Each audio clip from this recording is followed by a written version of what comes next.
Portanto, Daniel, predizendo a vinda do Messias 490 anos após o cativeiro, acrescenta que, após a sua morte, o sacrifício diário deve cessar para sempre, e ocorre uma total desolação em todas as coisas que foram usadas para o fim cumprido.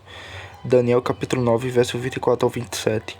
A nação, o Estado, o templo, os sacrifícios, sendo separados, configurados e projetados para nenhum outro fim senão para trazê-los, ele viria enquanto eles estavam de pé e em uso, após os que não seriam permitidos a continuarem sobre a sua antiga base. Isto é o que o apóstolo apontou ao mencionar os últimos dias para que eles possam considerar em que condição a igreja e o povo judeu encontrava-se então. Para descobrir a evidência desta demonstração, adiciono brevemente algumas considerações sobre os enredos miseráveis dos judeus, na busca de evitar o argumento aqui sugerido pelo apóstolo. É uma tradição comum entre eles que todas as coisas foram feitas para o Messias, pelo que eles não pretendem, como alguns imaginaram, toda a antiga criação, mas todas as coisas de que seu estado natural e a adoração da igreja. Então, o Targum, Salmo 40, verso 8, na pessoa do Messias, abre aspas, agrada-me fazer a tua vontade, ó Deus meu, dentro do meu coração está a tua lei, fecho aspas, onde acrescentam, que foi escrita por amor de mim. Por, abre aspas, a lei, eles entendem tudo. Todos desprezam, todos dependeram do seu Messias, tudo foi escrito para ele. Eles veem pela experiência que houve uma coincidência que todas essas coisas nos últimos dias quando Jesus chegou. Assim que ele fez o seu trabalho, mas o centro e o esquibra se afastaram de Judá, eles deixaram de ser uma igreja e uma nação. O templo, que foi o seu a quem o procuraram anteriormente, foi destruído. Seus sacrifícios em que eles confiaram cessaram, e as nações da terra foram reunidas na fé de Abraão.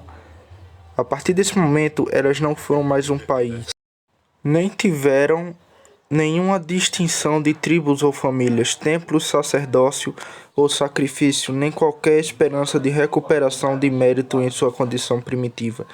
Vejamos então o curso que eles fazem ao tomarem para se admirar em sua infidelidade.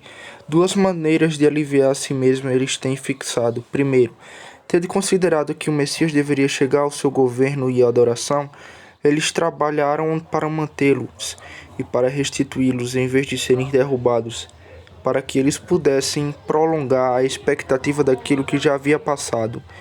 Isso, na providência justa e santa de Deus, provou ser o meio da sua ruína, porque a sua tentativa de manter sua liberdade, governo e culto após a vinda do Messias foi a causa da derrubada absoluta de todas as regras, autoridade de culto público entre eles, por Vespasiano e Tito, seu filho.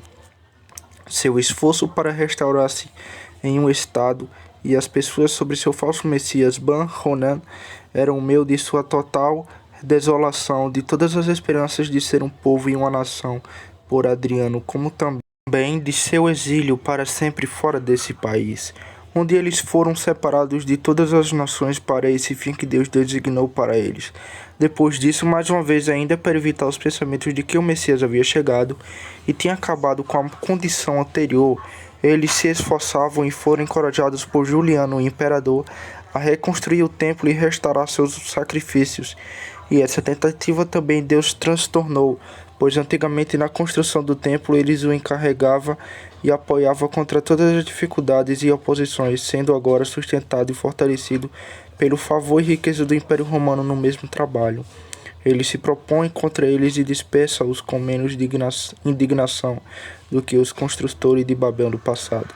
Quando ele teria um templo entre eles, ele os castigou com fome por construir suas próprias casas e deixando a deles de lado. Ageu 1, 2 e 11. Agora eles podem construir casas para si, por favor, mas se eles tomam em consideração construir um templo, Deus está contra eles. Nesse estado, eles continuaram por 16 anos e não houve cegueira sobre eles para o máximo. Eles não podiam deixar de ver que não é a vontade de Deus que ele deveria ser um povo, um estado ou uma igreja na primeira conta. Mas o que se tornou de seu Messias que viria até eles enquanto eles eram um estado e uma igreja? Vendo que eles eram assim por sua própria confissão, do que somente por sua causa, Isso coloca seus mestres posteriores em últimas mudanças miseráveis, porque, segundo, ao contrário da natureza evidente de todas as coisas que lhe dizem respeito, da apropriação da promessa à família de Abraão, contrariamente ao desígnio completo da Escritura e ao testemunho expresso antes mencionados, com muitos outros para o mesmo propósito, eles negam que seu Messias estava para chegar a eles, ou pelo menos para cumprir com eles pela obra a qual ele estava destinado, enquanto seu estado, templo e sacrifícios continuaram. Na questão dessa mudança de incredulidade, eles estão distamente divididos entre si. Primeiro, para a continuação de seu estado até a vinda do Messias, Gênesis 49:10, alguns dizem que são por Siló.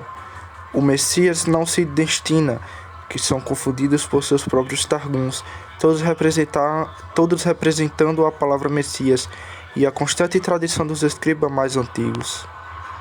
Alguns dizem que pelo centro e escriba, a vara da aflição e da instrução é destinado, que é uma revelação, evidentemente contrária ao desígnio da profecia no uso das palavras, em todos os lugares em que seu senso não é restringido, por circunstâncias evidentes, aos targums e a todos os escritores antigos, afirmando o que não era peculiar de Judá, nem verdadeiro em si mesmo, aquela tribo que durante tanto tempo desfrutava uma condição como qualquer povo do mundo, tanto quanto os judeus procuravam sobre o Messias.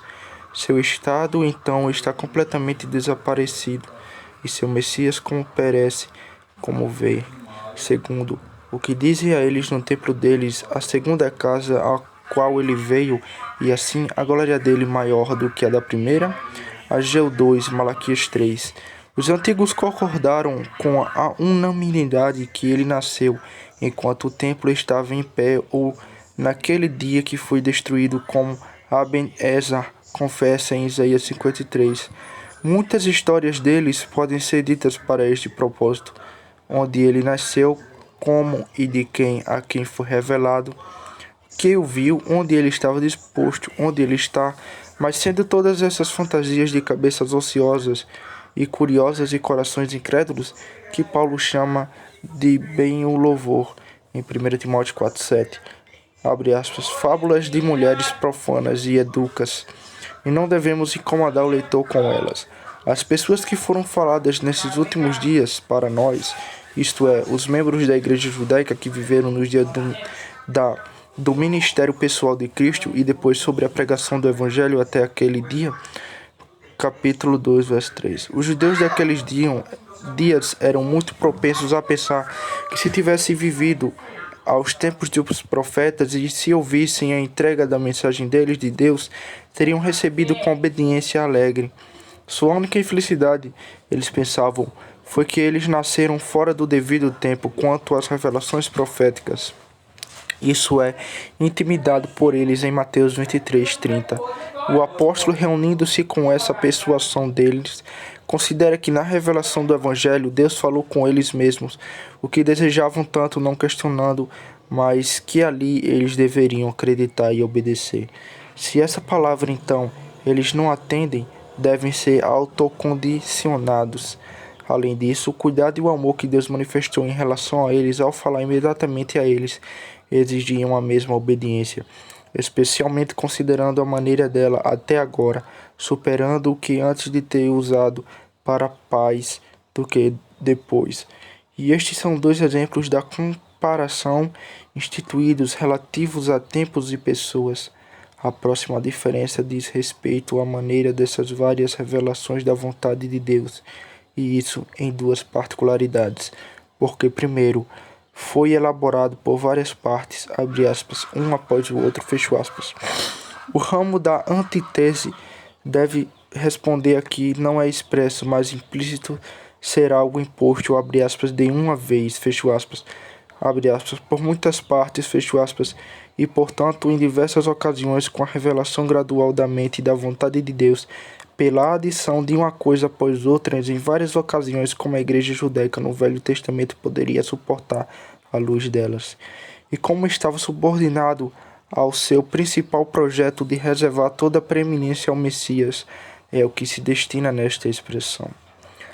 Com tudo isso, é argumentativo para o propósito do apóstolo aparecerá instantaneamente. Tome a expressão absolutamente para denotar todo o progresso da revelação divina desde o início do mundo, que compreende 4 partes principais ou graus com aqueles que foram subservientes a ele. O primeiro foi feito a Adão na promessa da semente, que era o princípio da fé e obediência aos pais antes do dilúvio, e para isso foram subservientes todas as revelações consequentes particulares feitas a Sete, Enos, Enoque, Lameque e outros antes do dilúvio. O segundo a Noé após o dilúvio, na renovação da aliança e estabelecimento da igreja em sua família.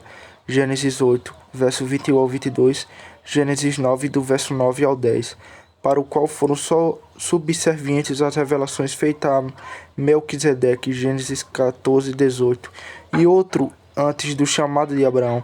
O terceiro a Abraão, na restrição da promessa à sua semente e uma ilustração mais completa da sua natureza.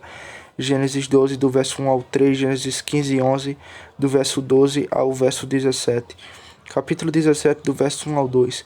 Confirmado nas revelações feitas a Isaac, Gênesis capítulo 26, verso 24.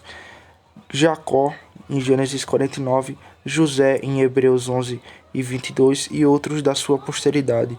O quarto a Moisés, na entrega da lei e a criação da igreja judaica no deserto, para o qual haviam 3 revelações principais subsequentes. Primeiro, a Davi, que era peculiarmente concedido para aperfeiçoar a revelação da vontade de Deus em relação ao antigo culto, conforme em 1 Crônicas 23, do verso 25 ao verso 32, ao 1 Crônicas 28, do verso 11 ao 19. A ele podemos juntar Salomão com os restos dos profetas daqueles dias. Segundo, para os profetas após a divisão do reino para o cativeiro e durante o cativeiro a quem implorar ao povo sobre sua decepção pelo pecado e culto falso era peculiar. Terceiro, a Esdras com os profetas que ajudaram na reforma da igreja após o seu retorno da Babilônia, que de forma especial incitaram as pessoas a uma perspectiva da vinda do Messias. Estas foram as principais partes e graus da revelação da vontade de Deus desde a fundação do mundo até a vinda de Cristo em seu precursor João Batista. Mas como eu mostrarei antes, se atendemos à intenção especial do apóstolo, devemos tomar o encontro dessas revelações e começar com Moisés acrescentando aos outros submissos mencionados, peculiares à igreja judaica, que ensinou e confirmou a adoração que foi estabelecida entre eles. Isto, então, é aquilo que nessas palavras o apóstolo recorda aos hebreus, a saber que a vontade de Deus em relação à sua adoração e nossa obediência não foi revelada anteriormente de uma vez para a sua igreja, por Moisés ou qualquer outro, mas por várias partes e graus, por novas adições de luz, como em sua infinita sabedoria e cuidado ele viu ser necessário. O fim e a última, mas não foram colocados para este trabalho antes da chegada do Messias. Eles todos reconheceram que deveriam revelar todo o conselho de Deus. João 4:25, Deuteronômio 18, do verso 18 ao 19. Depois disso, o caminho foi preparado pela vinda de Elias. Malaquias 4. Até quando eles atenderam a lei de Moisés, como as exposições que receberam, versículo 4 ao verso 5. Esse foi o tempo designado para selar, completar e terminar a visão e a profecia, para fazer cessar a transgressão e dar fim ao pecado, fecho aspas, Daniel 9:24. Ou a tornarmos isso, abre aspas, acabar com o pecado, fecho aspas. Ou para cessar a longa apresentação de sacrifícios de animais que nunca poderia pôr fim a essa disputa. Hebreus 10, do verso 1 ao 14. Agora, nessas primeiras palavras de sua epístola, o apóstolo claramente convence os hebreus de seu erro em sua obstinada adesão às instituições mosaicas. É como se ele tivesse procurado que eles considerassem o caminho pela qual Deus revelou sua vontade à igreja até então. Não foi por partes e graus? Ele, em algum momento, cala o progresso da revelação? Ele nem sempre manteve a igreja na perspectiva de novas revelações de sua mente e vontade? Ele declarou que não iria acrescentar nada ao que havia ordenado, nem fazer nenhuma alteração no que institui. O que ele havia revelado deve ser observado, Deuteronômio 29:29. E quando ele o revelou, mas antes que ele declara que não vai mais acrescentar, é uma loucura para explicar o que já é feito absolutamente completo e imutável.